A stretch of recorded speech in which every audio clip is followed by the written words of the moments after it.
पितृपक्ष, जीवित व्यक्ति का श्राद्ध।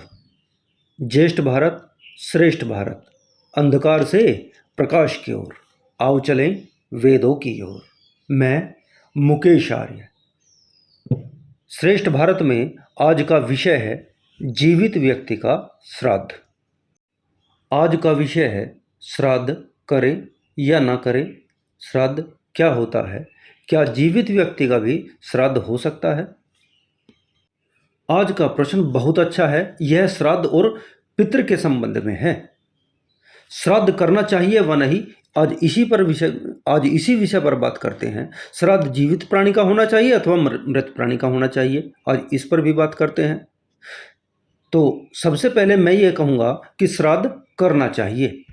जीवित माता पिता, दादा दादी, नाना नानी, गुरु, आचार्य, वृद्धजनों एवं तत्ववेत्ता विद्वानों को अत्यंत श्रद्धापूर्वक सेवा करनी चाहिए। श्राद्ध का अर्थ होता है श्रद्धापूर्वक किया गया कार्य। पितृ का अर्थ होता है रक्षा करने वाला। श्राद्ध तो मरे हुए पुत्र का होता है। सब यही कहते हैं कि जीवित का श्राद्ध नहीं होता, लेकिन मैं यह कहूँगा कि श्राद्ध तो जीवित का ही होना चाहिए। मरने के बाद किसी पितृ को, किसी दादा दादी, नाना नानी, किसी को भी श्राद्ध की आवश्यकता ही नहीं है, क्योंकि पितृ शब्द का अर्थ होता है रक्षा करने वाला। रक्षा तो वही कर सकता है जो जीवित हो। जीवित ही अपने संतानों को उपदेश दे सकता है और अपने जीवन के अनुभव द्वारा संसार के व्यवहारों का ज्ञान करा सकता है। जीवित ही अपनी संतानों को सभी तरह से रक्षा कर सकता है। मरने पर तो पितर ही नहीं रहता, क्योंकि पितृ न तो आत्मा है और न शरीर। आत्मा और शरीर के संयोग विशेष का नाम है। जब मृत्यु ने दोनों का संबंध ही छुड़ा दिया तो पितृ रहा कहाँ। यदि आत्मा का नाम पितर हो तो आत्मा नित्य और अविनाशी न रहेगा, नाशवान हो जाएगा, क्योंकि पितर मानने पर उसमें आयु और छोटे बड़े का भेद हो जाएगा। एक आत्मा की उत्पत्ति पहले माननी होगी, दूसरे आत्मा की उत्पत्ति बाद में माननी होगी। यदि ऐसा न मानोगे तो पितृ शब्द का आत्मा से संबंध ही न जुड़ेगा।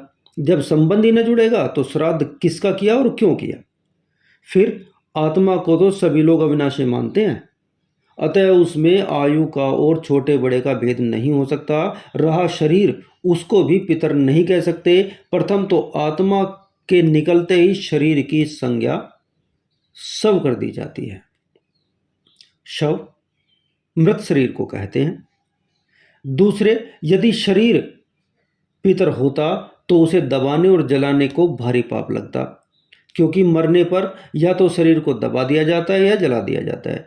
किसी पितर को जमीन में दबा देना या जला देना पुण्य का काम नहीं हो सकता, परंतु मृतक शरीर को दबाना या जलाना लोग पुण्य समझते हैं। वास्तव में नाते और रिश्ते, सभी संबंध इस संसार से संबंध रखते हैं। मरने पर न कोई किसी का पितृ है, न कोई किसी की संतान। सब जीव अपना अपना कर्म भोगने के लिए संसार क्षेत्र में आते हैं। शरीर धारण करने पर एक दूसरे से अनेक प्रकार के संबंध जुड़ जाते हैं। यदि कहीं मरने के पश्चात भी जीवों के साथ माता पिता, भाई बहन आदि संबंध बने रहते तो पुनर्जन्म के माता पिता का पुत्र से, बहन का भाई से, बेटी का बाप से विवाह होना संभव हो जाएगा। इसलिए जीव से माता पिता आदि का संबंध नहीं है। जीव और शरीर के संयोग विषय से संबंध है। अतः श्राद्ध जीवित प्राणियों का, जीवित व्यक्तियों का करना चाहिए, न कि मरे हुए का।